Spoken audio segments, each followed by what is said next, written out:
Ambassador Chen Wei-lin stood at the tall window of her office in Geneva.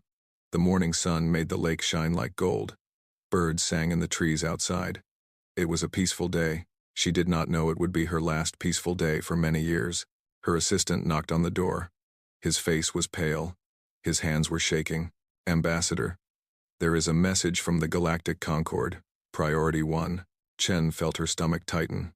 In the 3 years since humanity had made first contact with alien life, she had learned to fear Priority 1 messages. They never brought good news. She sat at her desk and opened the secure channel. The face that appeared on her screen was not human. It belonged to a Kreth, a tall, gray-skinned species with 4 eyes and a mouth full of sharp teeth. This particular Kreth was High Arbiter Voss, one of the most powerful beings in the galaxy. "Ambassador Chen," Voss said. His voice was cold and flat. "The High Tribunal of the Galactic Concord has reached a decision regarding the Thessari refugee crisis." Chen leaned forward. She had heard about the Thessari. 3 months ago, the Valorian Empire had invaded their homeworld. The Valorians were a warrior species. They believed that strength was the only thing that mattered. The Thessari were the opposite, a gentle, peaceful species with no army and no weapons. The invasion had taken only 6 days. Millions had died. The survivors had fled into space with nothing but the clothes on their bodies. "The Concord has decided on a resettlement plan," Voss continued. 6 million Thessari refugees will be transported to Earth. They will arrive in 72 hours. Chen could not speak for a moment. She thought she had heard wrong. "I am sorry," she said slowly. "Did you say 6 million? To Earth?" "That is correct, but we cannot. High Arbiter, Earth has never hosted alien refugees before. We do not have the facilities. We do not know what they eat, how they breathe, what temperatures they need. 72 hours is not enough time to prepare for 6 million people." Voss's 4 eyes blinked slowly. "The Concord understands this will be difficult." "Difficult?" Chen stood up. Her voice rose. "This is impossible. We need time. We need resources. We need help from the Concord. The Concord will not provide assistance. This is a resettlement, not a joint operation. The Thessari are now Earth's responsibility." Chen felt her heart beating fast. She forced herself to stay calm. "May I ask why Earth was chosen for this? Honor?" Something that might have been a smile crossed Voss's face. "Earth is a growing world. The tribunal believes you have room for expansion. And of course there is the matter of your recent behavior in the trade negotiations." Now Chen understood. Last month, she had publicly challenged the Concord's unfair trade rules. She had called them exploitative. She had demanded changes. The other, lesser species had watched in silence, but she had seen hope in their eyes. The Concord did not like hope in the eyes of lesser species. This was punishment, pure and simple. "The Thessari have no value to the Concord," Voss said, as if reading her thoughts. "They have no military strength. They have no rare resources. They have no useful technology. They are, frankly, a burden. We are giving you the opportunity to prove that Earth is as compassionate as you claim. And if we refuse?" Voss leaned closer to the camera. "You will not refuse. The ships are already on their way. If you fire upon them, it will be considered an act of war against the Concord. If you turn them away, the Thessari will die in space, and that blood will be on human hands. Either way, Earth loses." The transmission ended. Chen stared at the blank screen for a long time.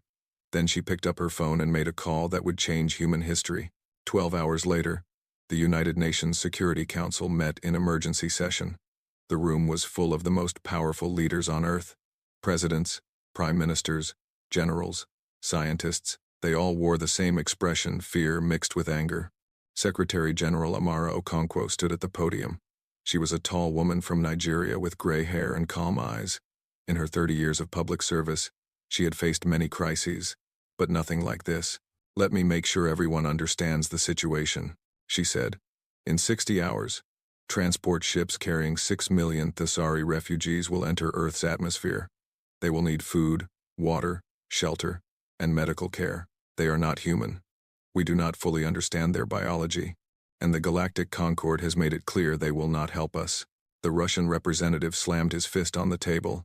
"This is an act of war. They are using refugees as weapons against us. They are using them as garbage," said the Japanese representative quietly. "They are dumping them on us because they do not want them. Then we should dump them right back," the American representative said. "Let them die in space. That is not our problem."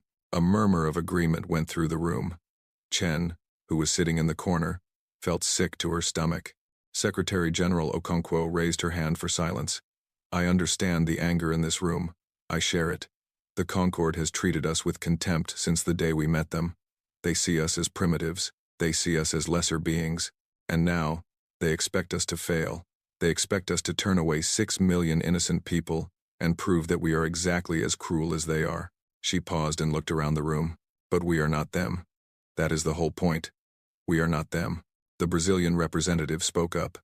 "With respect, Madam Secretary General, we cannot save everyone. We have our own hungry, our own homeless, our own sick. How can we take care of 6 million aliens when we cannot even take care of our own people? We cannot do it alone." Okonkwo agreed. "But we do not have to do it alone. Every nation here has something to offer. Land, food, medicine, knowledge. If we work together, we can do this. If we stand divided, we will fail, and the Concord wins." "And if we do fail?" asked the Chinese representative. "What then?" Okonkwo looked at him steadily. "Then we fail trying. And that is still better than failing because we did not try at all." The debate continued for hours. Some nations refused to participate. Others demanded guarantees that would be impossible to meet. But slowly, painfully, a plan began to form. Not a perfect plan, not even a good plan, but a plan. By the time the sun rose over Geneva, the Global Thesauri Integration Authority had been created. It was underfunded, understaffed, and facing an impossible deadline. But it existed. That was a start. Commander Sarah Torres had been a pilot for 15 years. She had flown combat missions, rescue operations, and diplomatic escorts. But she had never seen anything like the ships now appearing in Earth's sky. There were hundreds of them. They were Concorde transport vessels, massive gray cylinders with no windows and no beauty. They looked like coffins floating in space. As they descended through the atmosphere, they blocked out the sun over half of Europe. Torres was flying her fighter jet alongside the lead transport. Her orders were simple. Observe and report. Do not engage. Do not interfere. Just watch. Through her cockpit window, she could see the transport's hull. It was scarred and dented. Rust or something like rust covered large sections. These were not passenger ships. They were cargo haulers. The Concorde had loaded 6 million living beings onto cargo haulers. Her radio crackled. "Commander Torres, this is Geneva Control. The first transport is requesting landing coordinates. We are directing them to the primary reception zone in southern France. Please escort." "Understood, Geneva Control."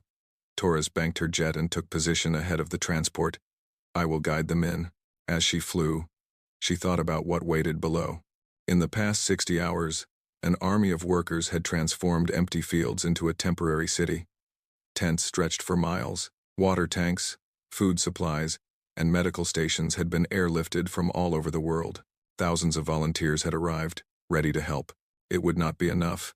Everyone knew it would not be enough, but it was what they had. The transport touched down with a sound like thunder. The ground shook. Dust clouds rose into the air. Torres circled overhead and watched as the massive doors began to open. For a long moment, nothing happened. The doors stood open, revealing only darkness inside. Then they came. The Thesauri walked slowly, blinking in the bright sunlight. They were humanoid in shape, 2 arms, 2 legs, 1 head, but their skin was different. It was pale blue and slightly transparent, and it glowed with a soft inner light. Their eyes were large and dark, like deep pools of water. They had no hair, but delicate patterns of light moved across their scalps like living tattoos. They were beautiful, and they were terrified. Torres watched as the first Thesauri stepped onto Earth's soil. It was a female, carrying a small child in her arms. The child's glow was faint and flickering, a sign of sickness or starvation. Torres would later learn. The mother looked around at the strange world, the strange sky, the strange beings waiting to receive her. Then, a human woman stepped forward. She was a doctor, wearing a white coat and a kind smile. She spoke in slow, clear English, not knowing if the Thesauri could understand. "Welcome to Earth. We are here to help you." Please, come with me. The Thessary mother stared at her. The patterns of light on her skin shifted and changed her species' way of expressing emotion. Then, slowly, she reached out and took the doctor's hand. Behind her, thousands more Thessary began to emerge from the transport, and behind them, hundreds more ships were landing across the globe. The largest refugee crisis in human history had begun. High Arbiter Voss watched the footage from his office on the Concorde's capital station. His 4 eyes moved independently, tracking different screens showing different landing sites across Earth. Interesting, he said to his assistant. They are actually trying. It will not last, the assistant replied. Our projections show that Earth's resources will be depleted within 6 months. Their economy will collapse, their governments will fall, and then the Thessary will die anyway, along with millions of humans. It is simple mathematics. Voss nodded slowly. Perhaps, but I have learned not to underestimate these humans. They are unpredictable. Unpredictability is not a strength. It is a flaw. So we have always believed. Voss turned away from the screens. Continue monitoring. I want daily reports on every aspect of this situation. If the humans surprise us, I want to know immediately. Yes, High Arbiter. And what of the Valorians? They are asking if we will take any action regarding their invasion of Thessary Prime. Voss made a sound that might have been a laugh. The Valorians are strong. The Thessary were weak. The strong consume the weak. That is the natural order. The Concorde does not interfere with the natural order. Of course, High Arbiter. After his assistant left, Voss stood at his own window, looking out at the stars. Somewhere in that vast darkness, 6 million refugees were beginning new lives on a primitive planet. He wondered how many would survive the year. He suspected the answer was 0. In a temporary shelter in southern France, a Thessary elder named HFY sat on a thin mattress and looked at the strange ceiling above her. She was 300 years old, middle-aged for her species, and she had seen much in her long life, but she had never imagined she would see her homeworld burn. She had never imagined she would be cast out among the stars like garbage. The humans around her were busy. They moved constantly, carrying supplies, setting up equipment, shouting instructions to each other. They seemed to never rest. And they smiled at her. That was the strangest thing. They smiled. In the Galactic Concorde, no one smiled at the Thessary. They were considered useless, a species with no purpose, taking up space that could be used by others. The Valorians had conquered them easily because no one in the galaxy cared enough to stop it. But these humans, they seemed to care. A young human approached HFY's bed. He was carrying a bowl of something that steamed in the cool air. He could not have been more than 20 years old, with dark skin and bright eyes. Hello, he said slowly. I am Marcus. Are you hungry? HFY did not understand all of his words, but she understood the gesture. She reached out and took the bowl. The food inside was strange, nothing she recognized, but it was warm, and the smell was not unpleasant. She took a small bite. It was not good. It was not meant for her biology, but it was food, and she was starving. The young human watched her anxiously. Is it okay? We do not know what you eat. We are trying to learn. HFY looked at him for a long moment. Then, slowly, she let her skin glow brighter, a sign of gratitude among her people. The human's face lit up with joy. He did not know what her glow meant, but he seemed to understand that it was something good. I will bring more, he said. We will figure this out, I promise. He ran off, and HFY watched him go. Around her, the shelter was full of chaos and confusion. Thessary children cried for parents they had lost. Human doctors struggled to understand bodies that were completely alien to them. Supplies were running low, tempers were running high, and yet, beneath all the chaos, there was something else. Something that HFY had not felt in a long time. Hope. It was small. It was fragile.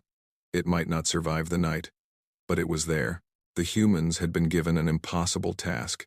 They had been set up to fail. They had every reason to turn the Thessary away and save themselves, but they had not. They had chosen compassion. HFY did not know if it would be enough. She did not know if any of them would survive what was coming. But for the first time since her world had burned, she allowed herself to believe that maybe, just maybe, there was still good in the universe. Outside, the sun was setting on the first day of a new era. The stars were coming out, cold and distant. And somewhere among those stars, the beings who had thrown the Thesari away like garbage were waiting for humanity to prove them right. They would have to wait a long time. The first death came on the third day. Her name was Thesriva. She was 4 years old. She had survived the bombing of her city, the long march to the evacuation ships, and the terrible journey through space. But she could not survive the simple bacteria in Earth's water. Dr. Maria Santos held the small body in her arms and cried. Around her, the medical tent was full of sick Thesari, hundreds of them, all suffering from the same symptoms: fever, pain, their inner glow fading to almost nothing. "We are killing them," Maria whispered to her colleague. "We are trying to save them, and we are killing them instead." The colleague, a young man named David, put his hand on her shoulder. "We did not know. How could we know? Their biology is completely different from ours. We should have known. We should have been prepared. There was no time to prepare. You know that." Maria laid the child's body gently on a clean sheet. She looked at the rows of sick Thesari, at their frightened families, at the overwhelmed medical staff running from bed to bed. "Then we must learn fast," she said, "or more will die." She did not sleep for the next 72 hours. Neither did her team. They took blood samples, studied tissue, ran every test they could think of. They contacted universities around the world, begging for help. They worked until their hands shook and their eyes burned. On the fourth day, a message came from a research lab in Brazil. A scientist there had found something, a possible treatment. It was not perfect, but it might work. Maria read the message 3 times to make sure she understood. Then she started making calls. Within 6 hours, every medical facility in the world was producing the new treatment. Within 12 hours, they were shipping it to every refugee camp on Earth. Within 24 hours, the death rate began to fall. It was not enough. More Thesari died in those first terrible weeks, but fewer died than would have died without the treatment. And the scientists kept working, kept learning, kept improving. It was the first small victory in what would become a very long war. Secretary General Amara Okonkwo stood before the cameras once again. It had been 30 days since the refugees arrived. The whole world was watching her. They wanted answers. They wanted hope. She was not sure she had either. "My fellow human beings," she began. "1 month ago, we were given an impossible choice. We could turn away 6 million innocent people and let them die in space, or we could open our arms and try to save them. We chose the second path, not because it was easy, not because we knew we could succeed, but because it was right." She paused and looked directly into the camera. "I will not lie to you. The past 30 days have been the hardest in our history. We have made mistakes. We have lost lives, both Thesari and human. We have spent billions of dollars that many say we do not have. And we are far from finished. The road ahead is long, and it is dark, and we cannot see the end. But we are walking it together. Every nation, every community, every person who has donated food, or volunteered time, or simply shown kindness to a stranger from another world. You have shown the galaxy what humanity truly is. We are not perfect. We never have been. But we do not abandon those in need. We do not close our eyes to suffering. We do not turn our backs on the weak. The beings who sent these refugees to us expected us to fail. They expected us to prove that we are no better than they are. They expected cruelty to be our guide. We will show them a different path." She ended her speech. The cameras stopped recording, and for a moment, she allowed herself to feel the weight of everything that was happening. Then she straightened her shoulders and went back to work. There was too much to do. There would always be too much to do. In a small fishing village in Japan, a deaf woman named Yuki Tanaka was about to make a discovery that would change everything. Yuki had been deaf since birth.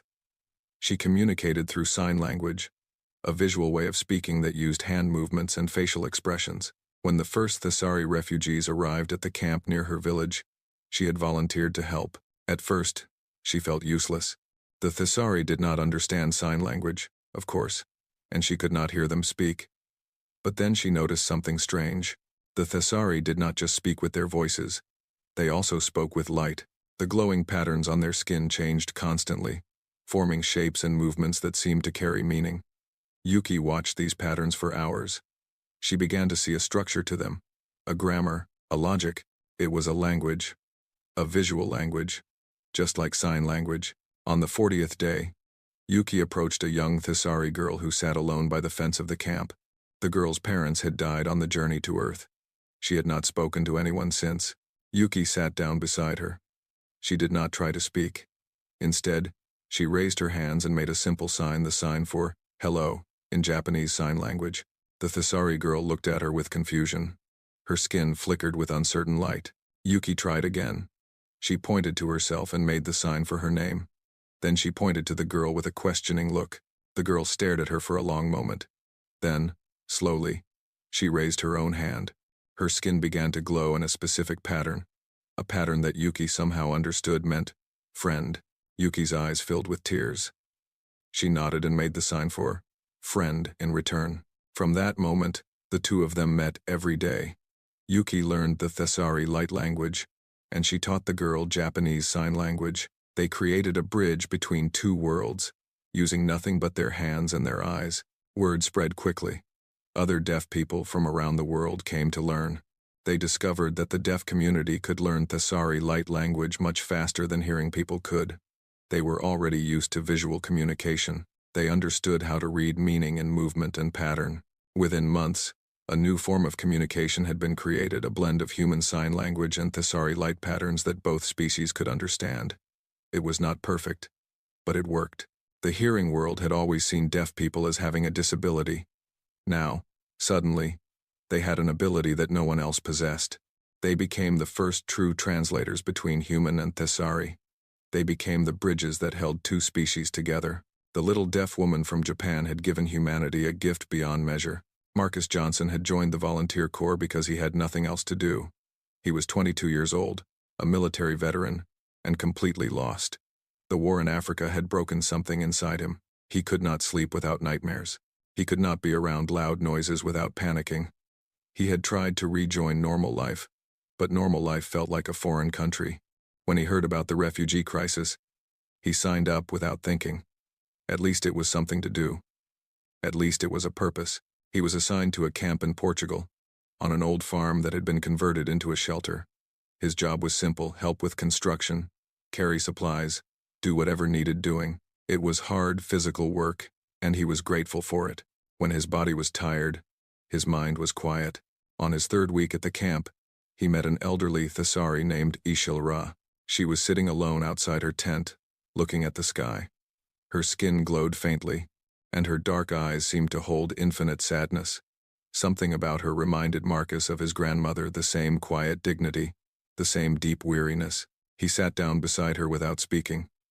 They stayed like that for a long time, two broken souls in comfortable silence. After a while, HFY turned to look at him. She did not speak English well yet, but she was learning. "You carry pain," she said softly. "I can feel it." Marcus was surprised. "You can feel it? How?" "My people are empaths. We sense emotions. Yours are very loud." Marcus did not know what to say to that. He was not used to talking about his feelings. He was not sure he even knew what his feelings were anymore. HFY reached out and touched his arm. Her fingers were cool and slightly damp, like touching morning dew. "You do not need to speak," she said. "I can help, if you allow me." "Help how?" She did not answer with words. Instead, her skin began to glow more brightly, and Marcus felt something strange happening. It was like warmth spreading through his chest, loosening knots he had not even known were there. The constant tension in his shoulders began to fade. The racing of his heart slowed. For the first time in years, he felt something like peace. When HFY removed her hand, Marcus was crying. He did not know why. He just sat there and cried, and she sat beside him without judgment. "What did you do to me?" he asked finally. "I helped you feel what you have been hiding," she said. "Your pain is still there.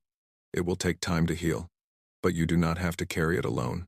From that day forward, Marcus came to sit with HFY every evening. Sometimes they talked.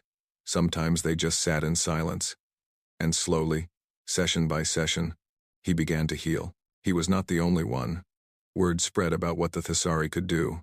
Their empathic abilities, which had been useless in a galaxy that valued only strength and power, proved to be invaluable on Earth. They could help with trauma. They could calm fear and anger. They could help people understand each other in ways that words alone could never achieve. The species that the Concord had called worthless was turning out to be worth more than anyone had imagined. High Arbiter Voss read the report with growing unease. It had been 100 days since the refugees arrived on Earth. According to all projections, the human economy should have collapsed by now. Food riots should have begun. Governments should have fallen. None of that had happened. "Explain this," he demanded of his assistant. "How are they still functioning?" The assistant shifted nervously. "It appears the humans have implemented several creative solutions. They have redistributed resources on a global scale. They have developed new agricultural techniques with Thesari assistance. They have created communication systems that allow for effective coordination. That is impossible. They are primitives. They have been a spacefaring species for less than a century. Yes, High Arbiter. And yet the data is clear. They are not only surviving, they are adapting." Voss was silent for a long moment. "And the Thesari? Most have survived. The initial death toll was significant, but the humans developed medical treatments faster than expected. Current Thesari population on Earth is approximately 5.7 million. That is unexpected. There is more, High Arbiter. Our observers on Earth have reported something unusual. The humans and Thesari are not merely coexisting. They are forming bonds, friendships. Some are even forming families. Families between species. Not biological families, High Arbiter, but emotional bonds of similar strength. The humans have a concept they call found family. It seems they are applying this concept to the Thesari." Voss turned to look out his window at the stars. He had lived for 500 years. He had seen empires rise and fall. He had seen species conquer and be conquered. He had never seen anything like this. "Continue monitoring," he said finally. "I want to know everything that happens on Earth. Every detail." "Yes, High Arbiter." "Should we consider intervention?" "Not yet, but soon, perhaps. If the humans continue to surprise us, we may need to adjust our approach." After his assistant left, Voss stood alone with his thoughts. The humans had done something the Concord had not expected. They had chosen compassion over cruelty. They had turned burden into opportunity. They had proven that the Concord's calculations were wrong. That was dangerous. If other species saw what the humans had done, they might start to question the Concord's way of doing things. They might start to wonder if there was another path. Such thoughts could not be allowed to spread. On Earth, the sun was rising over the camps once again. In Portugal, Marcus was helping to build a permanent school where human and Thesari children would learn together. In Japan, Yuki was training a new generation of translators. In Brazil, Dr. Maria Santos was developing treatments that would save thousands more lives. And in a small garden that the refugees had planted, Ishilra knelt among the flowers. They were strange flowers, from a strange world, but they were beautiful, and they were growing. A human child ran past, chasing a Thesari child. Their laughter filled the morning air. They did not see any difference between themselves. They were just children, playing in the sun. Ishilra watched them, and felt something she had not felt in a long time. Not just hope, something stronger. Something that felt almost like faith. The beings who had thrown her people away had expected them to die. They had expected the humans to fail. They had expected cruelty to triumph, as it always had in the cold equations of the galaxy. But they had not counted on the simple power of kindness. They had not understood that compassion was not weakness, it was strength of a different kind. The first 100 days were over. The next 100 would bring new challenges, new struggles, new losses. But they would also bring new victories, new connections, new reasons to believe. The galaxy was watching, and humanity was showing them something they had never seen before. 3 years had passed since the ships first darkened Earth's sky. The world had changed in ways that no one could have predicted. The camps were mostly gone now. In their place stood new communities, neighborhoods where humans and Thesari lived side by side. The streets had names in both languages. The shops sold food from 2 worlds. Children walked to school together, their laughter mixing with the soft glow of Thesari skin. It was not perfect. Nothing ever was. But it was working. Marcus stood at the door of his small apartment in Lisbon and looked out at the morning. He was 30 now, no longer the broken young man who had arrived at the camps 5 years ago. The nightmares still came sometimes, but they were quieter now. The panic attacks had almost stopped. He had a job, friends, a life that felt worth living. And he had HFY. She was not his mother had died when he was 12. She was not his grandmother had passed away while he was at war. But she was something, family, in a way that had no name but was no less real. She had saved him. Her patient kindness, her gentle healing, her willingness to sit with him through his darkest hours, she had given him back to himself. And in return, he had helped her navigate this strange new world. He had taught her English, shown her how to use human technology, defended her against those who wished her harm. They were each other's bridge between two worlds. This morning, he was taking her somewhere special. It was a surprise, and he was nervous. He hoped she would like it. The hover bus took them across the city to a new building on the waterfront. It was beautiful, all glass and light, with Thessari patterns worked into the architecture. A sign above the entrance read, "The Thessari Human Cultural Center. Opening Day." HFY's skin flickered with surprise. "What is this place?" Marcus smiled. "A gift. From Portugal to the Thessari people. There will be art, music, history, both our cultures, together. And there is something else inside. Something I want to show you." He led her through the entrance into a vast hall filled with light. Human and Thessari visitors walked together, looking at displays that told the story of both species. There were Thessari light sculptures that moved and changed, responding to the emotions of those who watched. There were human paintings and photographs, showing scenes from the first days of the refugee crisis. There was music playing, a new kind of music that blended human instruments with Thessari harmonic singing. But Marcus did not stop at any of these. He led HFY to a smaller room at the back of the building. Inside was a garden. It was not like any garden HFY had seen before. The plants were from Thessari prime species that had been thought extinct when the planet fell. Scientists had found seeds in the refugees' belongings, carefully preserved. They had worked for years to grow them in Earth's soil, and they had succeeded. HFY stood frozen at the entrance.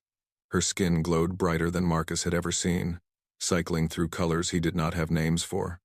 Tears, the first tears he had ever seen her shed, fell from her dark eyes. "These are the flowers of my childhood," she whispered. "I thought I would never see them again." She walked slowly into the garden, touching each plant as if it might disappear. Some of the flowers responded to her presence, their petals opening wider, their own faint glow increasing. "How?"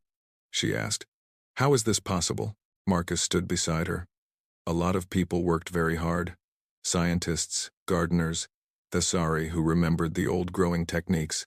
It took 3 years, but we wanted you to have a piece of home. This is not just for me.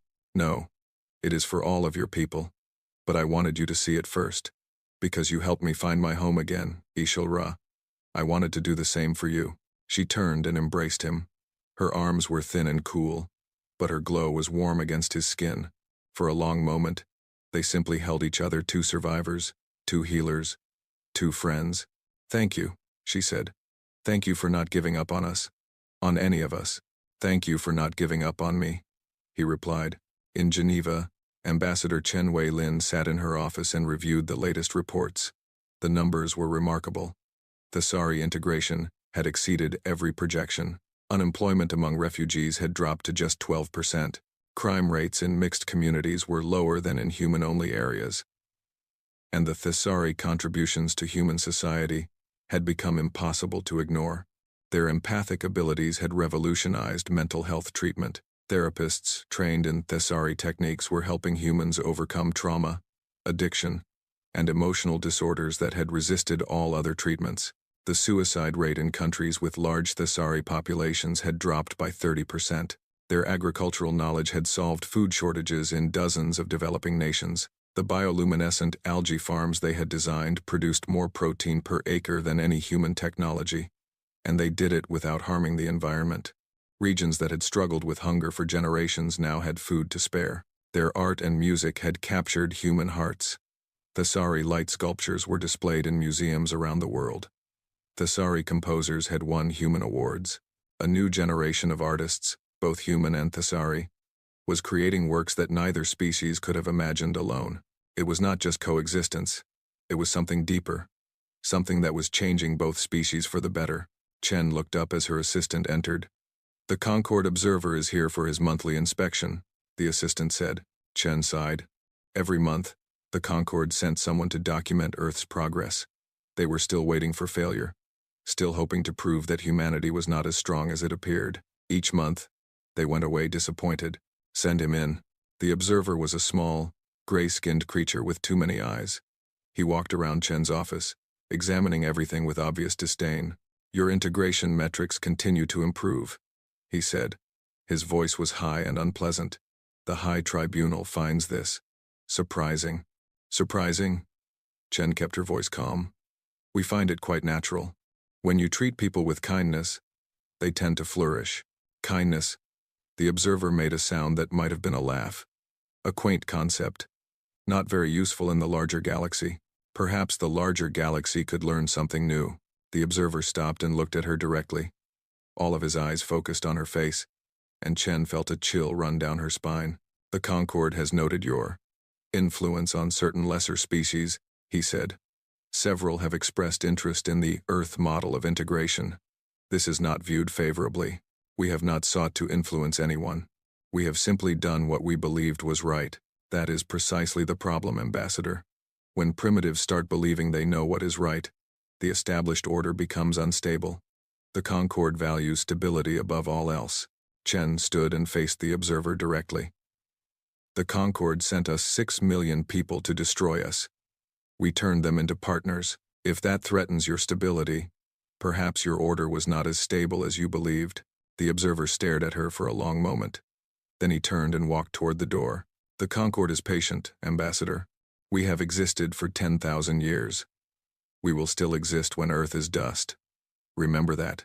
After he left, Chen sat heavily in her chair. The threat was clear. The Concord was not pleased with humanity's success, and the Concord was very, very powerful. But Chen was not afraid. Not anymore. She had seen what humanity could do when it chose compassion over cruelty. She had seen the power of kindness. Whatever came next, they would face it together.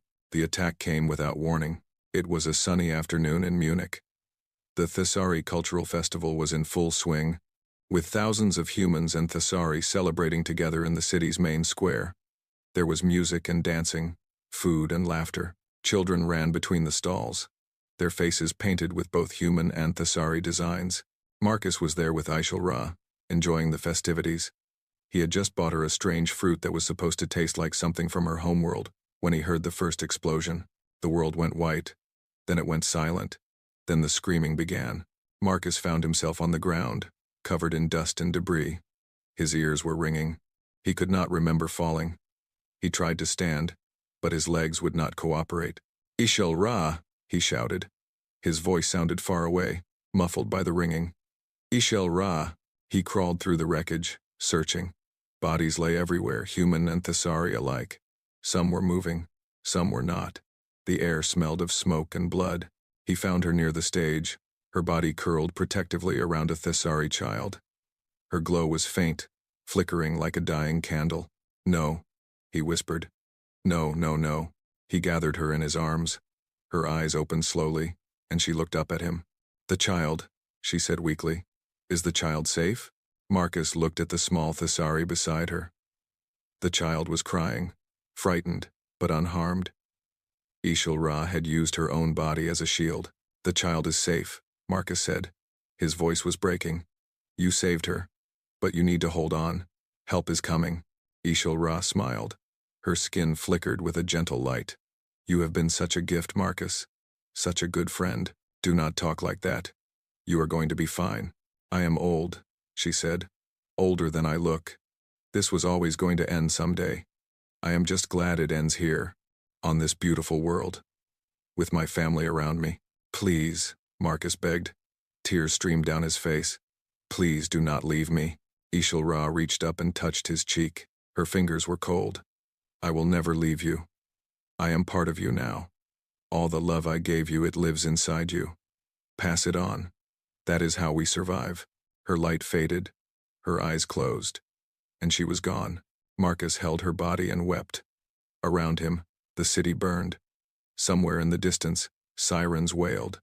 But all he could see was the gentle old soul who had saved him, who had loved him, who had given everything to protect a child she barely knew. The attack killed 40 Thesari and 12 humans.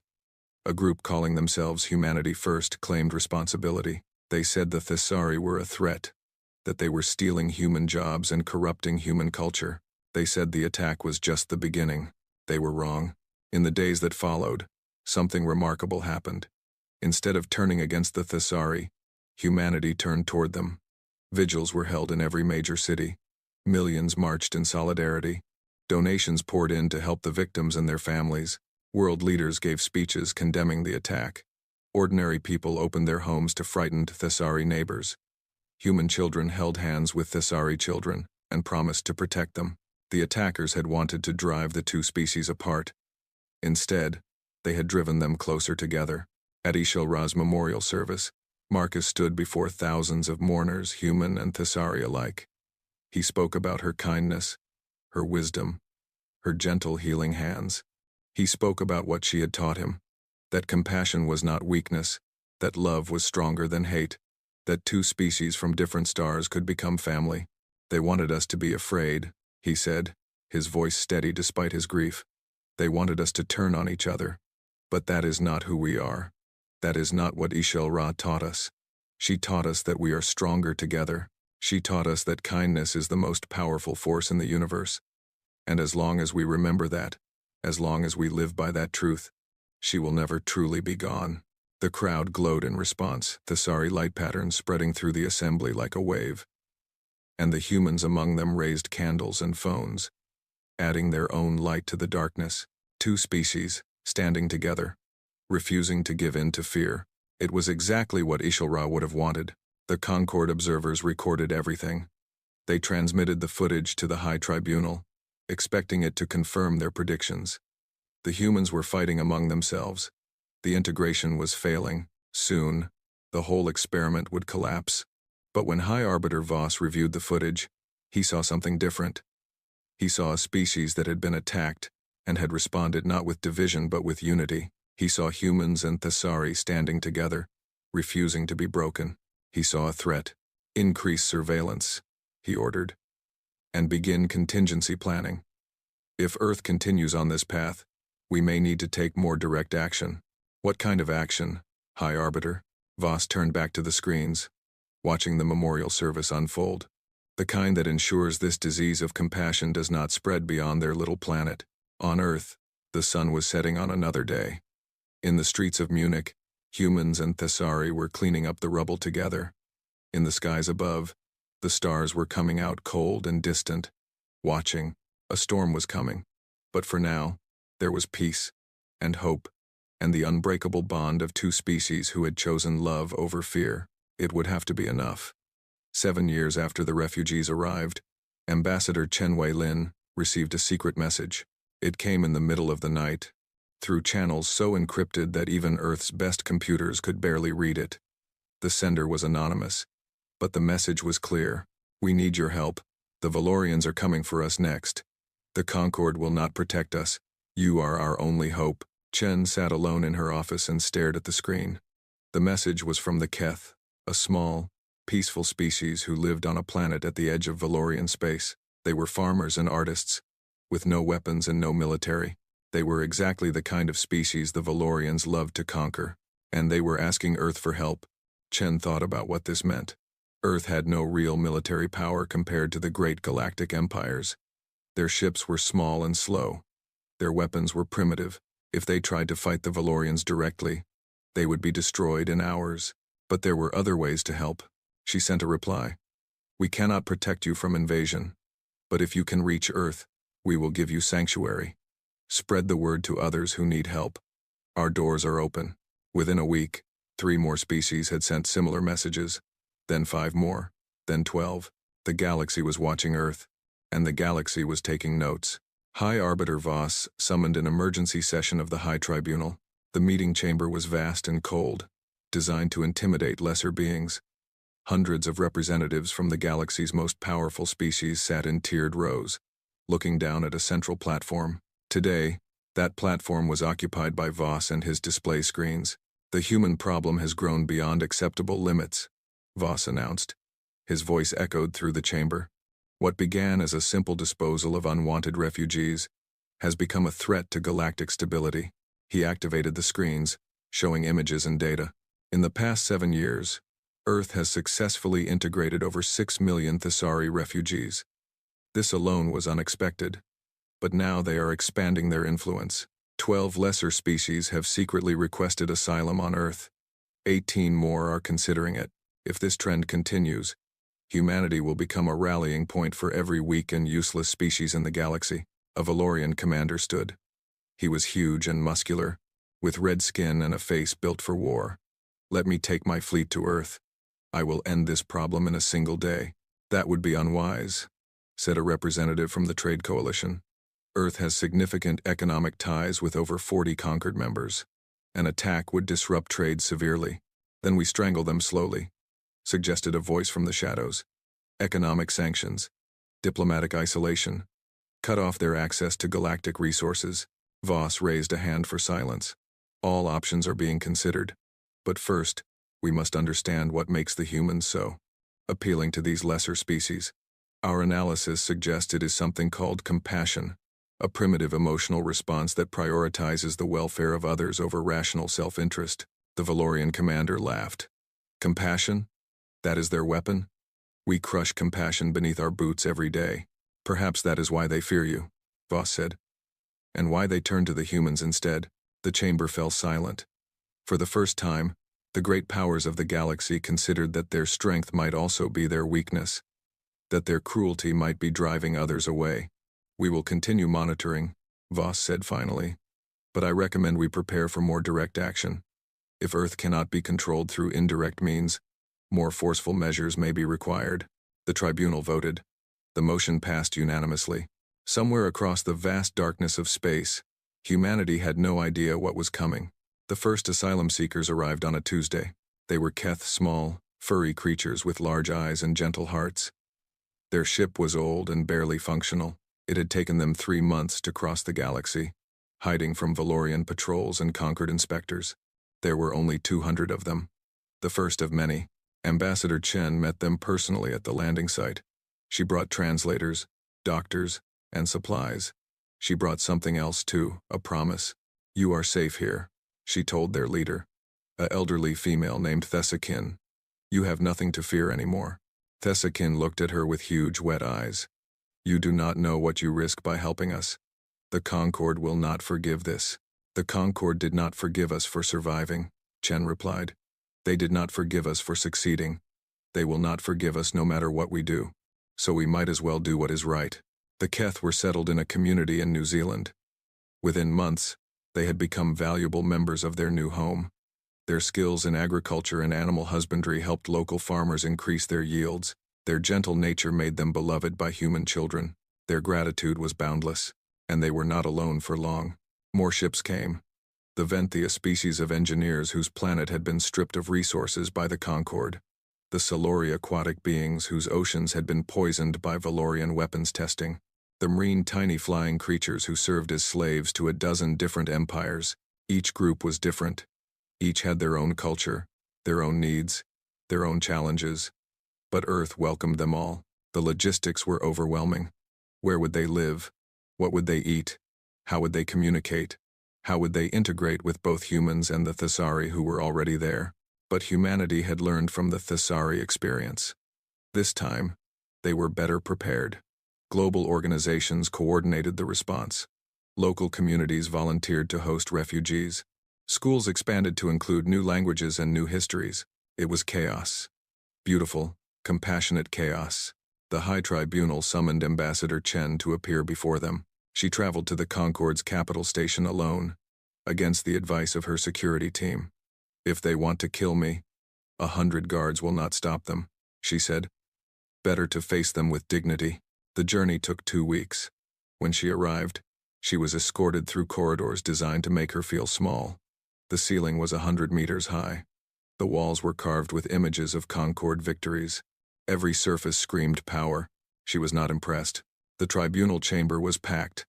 Representatives from every major species had come to witness humanity's humiliation. The air was thick with hostility. High Arbiter Voss stood at the center, his 4 eyes fixed on Chen. "Ambassador Chen Wei Lin of Earth," he announced. You stand before the High Tribunal to answer for your species' crimes against galactic order. Chen walked calmly to the platform. She looked up at the assembled powers without fear. What crimes, specifically? You have harbored refugees from Concord-sanctioned operations. You have interfered with the natural order of galactic civilization. You have encouraged resistance among lesser species. We have shown kindness, Chen interrupted. That is our crime. We have treated others as we would wish to be treated.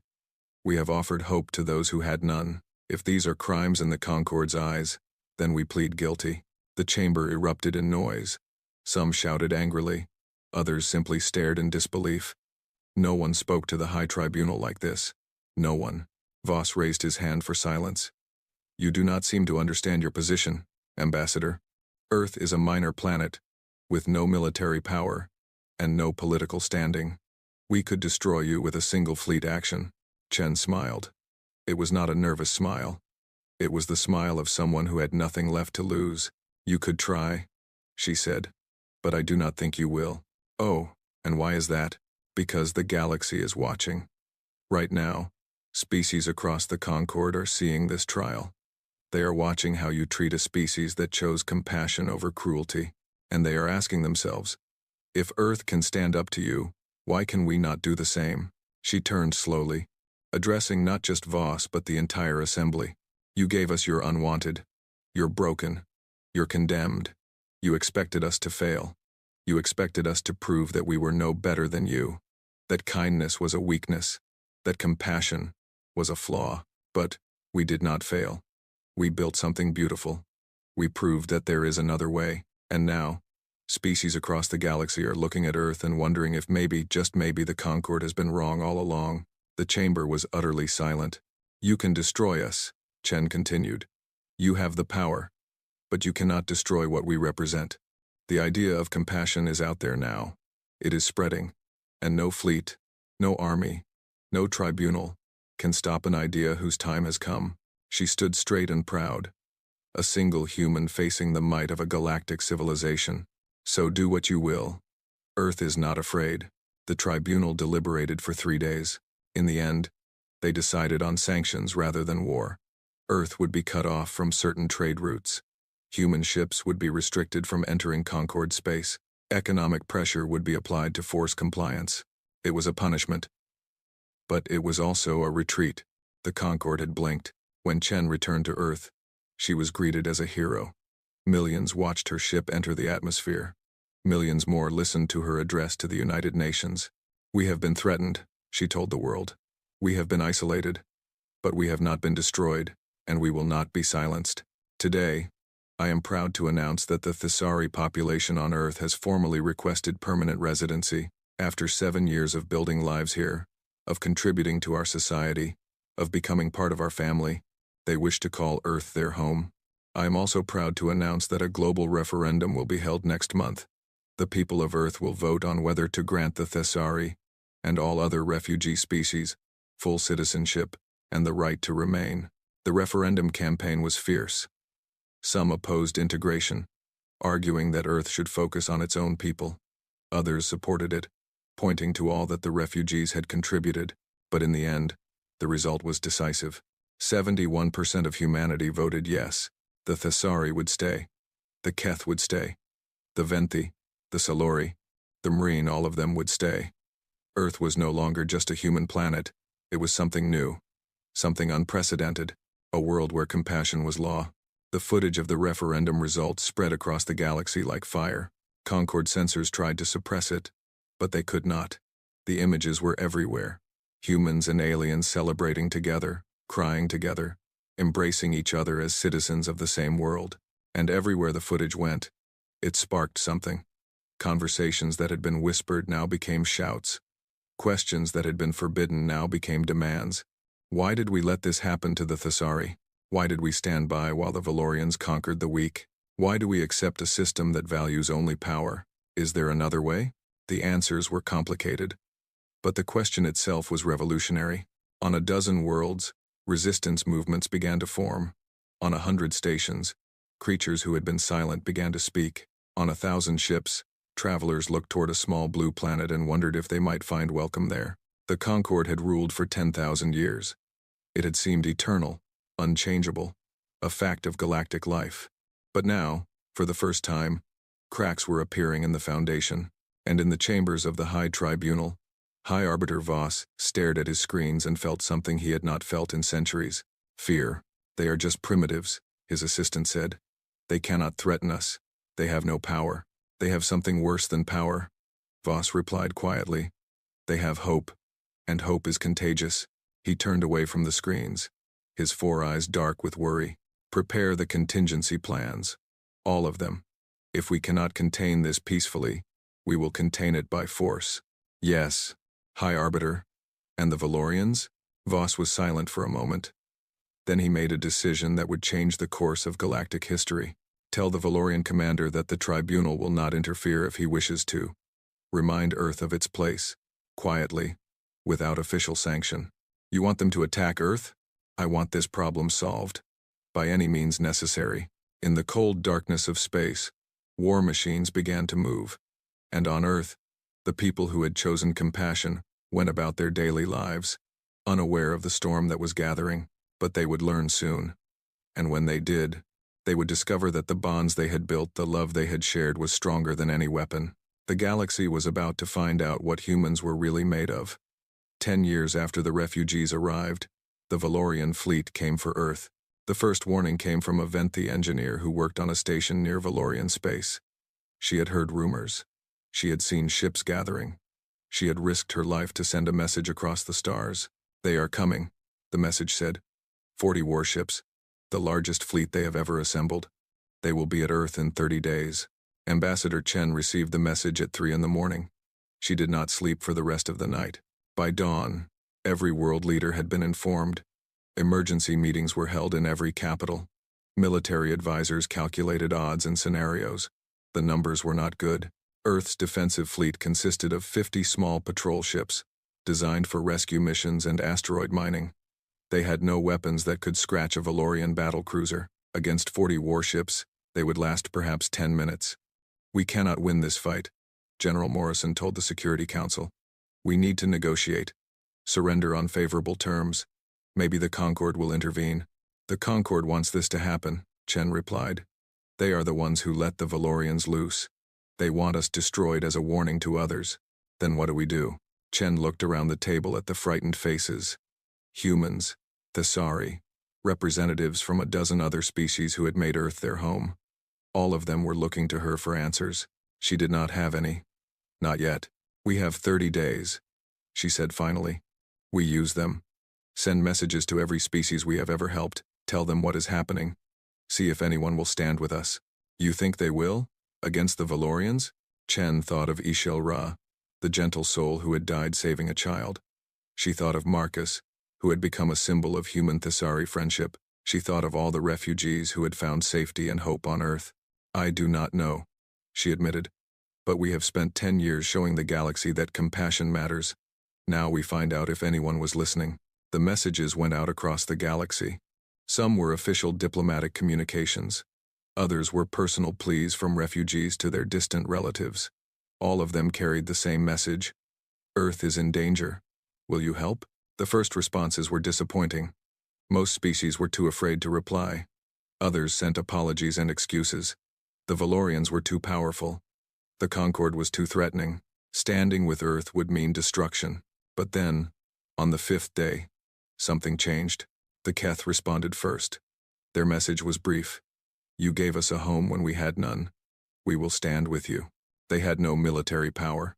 Their contribution would be symbolic at best. But it mattered. The Salori were next. Then the Marine. Then species that Earth had never directly helped, species who had simply heard the stories, seen the footage, dreamed of a different galaxy. By the 10th day, 42 species had pledged their support. It was not a military alliance. Most of these species had no weapons, no ships, no way to fight. But they made their positions clear to the Concord. An attack on Earth was an attack on them. High Arbiter Voss received these declarations with increasing fury. This is absurd, he told the tribunal.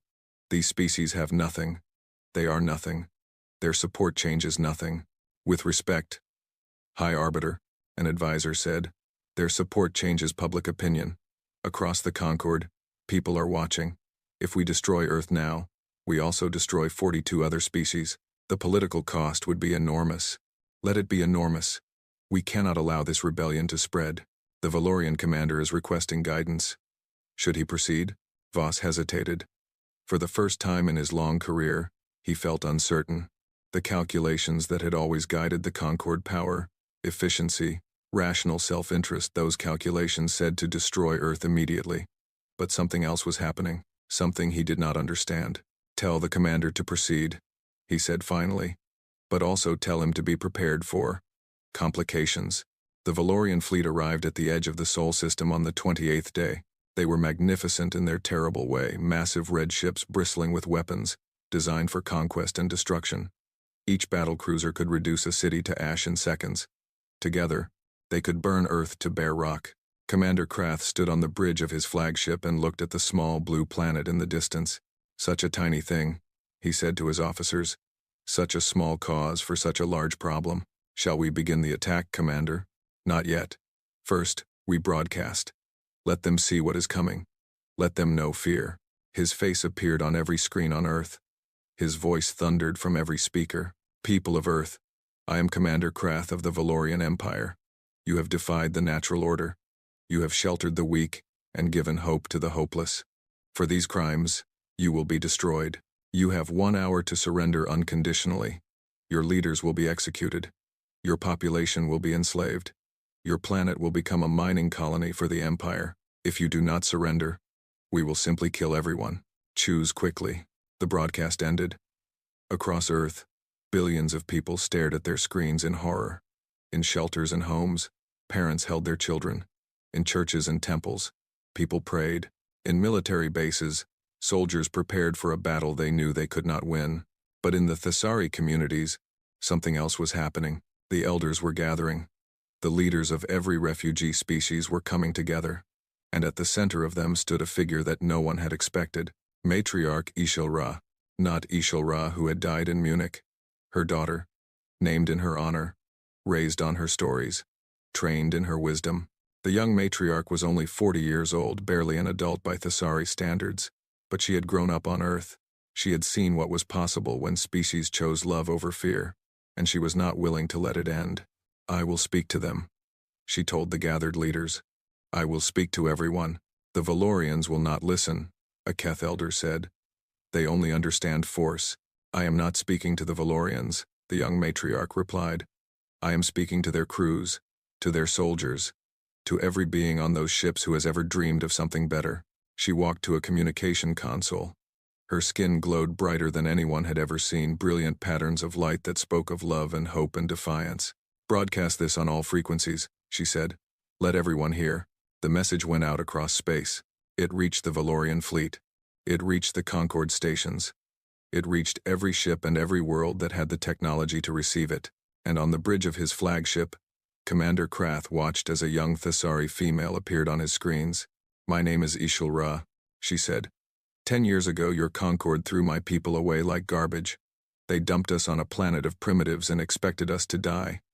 They expected the humans to fail. They expected cruelty to win, as it always has. But something different happened. The humans welcomed us. They did not have enough food, so they shared what they had. They did not understand our language, so they learned. They did not know how to help us, so they taught themselves. We were strangers from another star. They made us family. Her skin pulsed with patterns of light, patterns that even non-empaths could somehow understand, patterns that spoke of warmth and connection and hope. My mother died here, on Earth. She died protecting a child, a human child she had never met.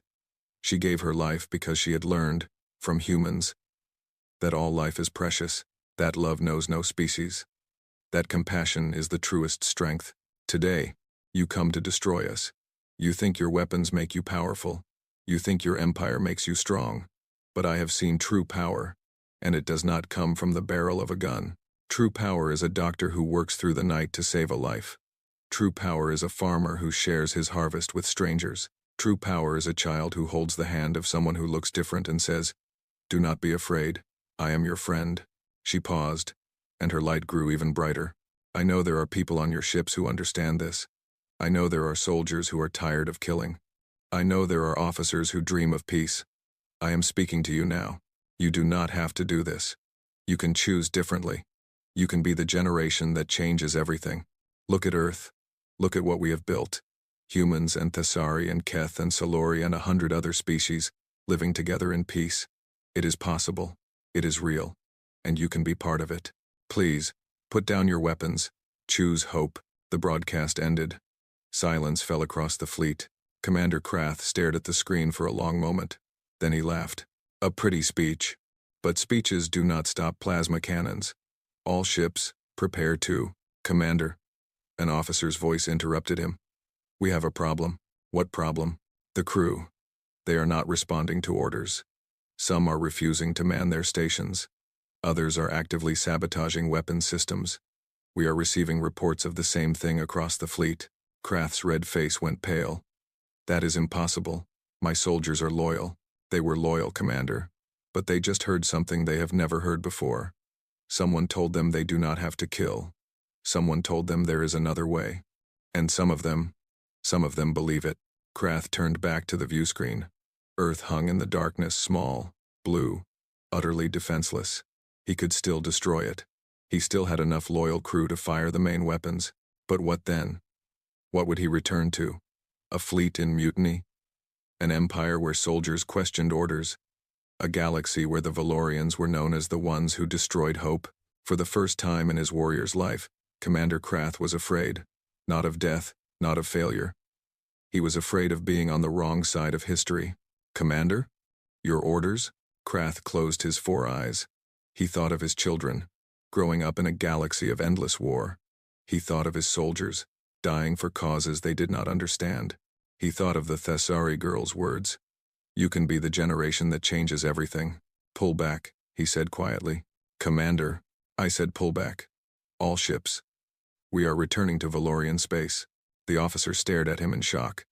But, the tribunal, they ordered us to destroy Earth. Let them destroy it themselves. Krath turned away from the view screen.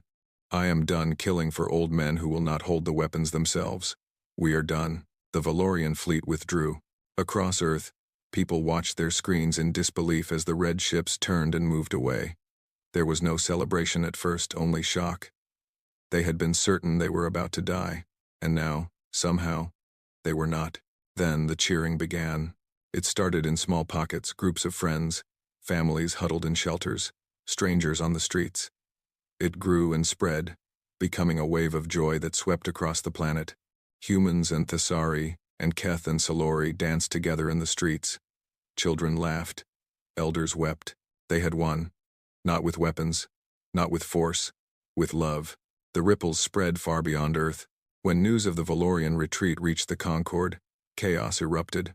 Crews on dozens of stations refused to work. Politicians demanded answers. The High Tribunal was flooded with protests. Within a month, High Arbiter Voss had been removed from power. Within a year, the High Tribunal itself was dissolved. A new body took its place, the Galactic Assembly, with representatives from every species, great and small. Earth was invited to be a founding member. Ambassador Chen, now old and gray, made the journey to the Concord's capital station one last time. But this time, she was not summoned as a criminal. She was welcomed as a hero.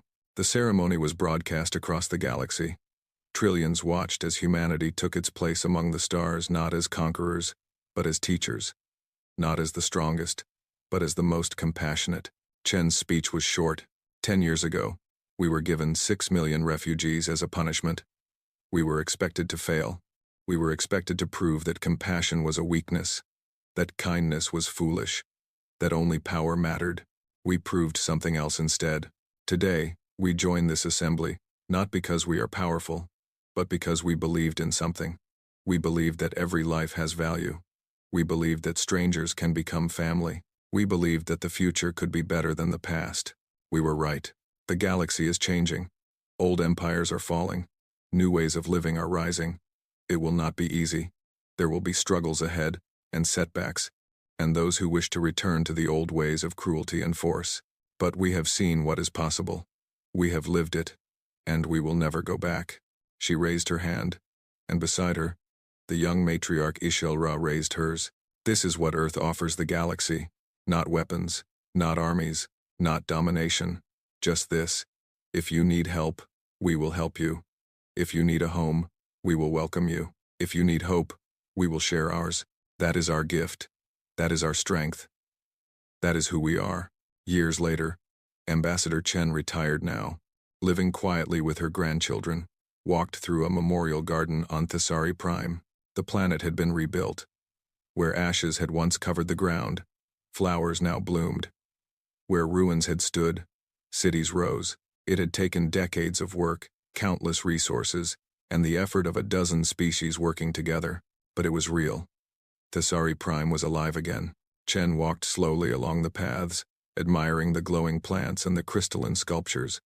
Beside her walked Marcus, old now, gray-haired, still healing but mostly healed, and beside him walked HFY's grandchildren, born on Earth but visiting their ancestral homeworld for the first time.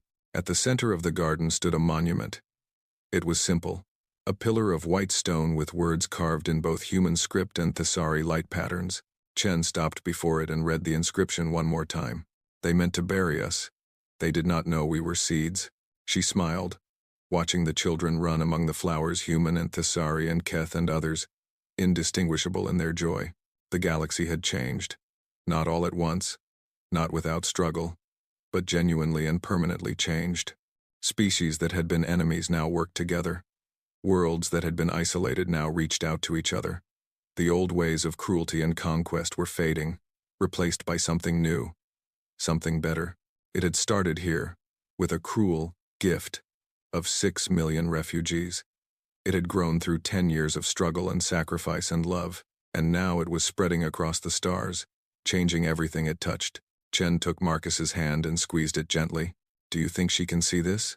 he asked quietly. "The first HFY, do you think she knows what happened?"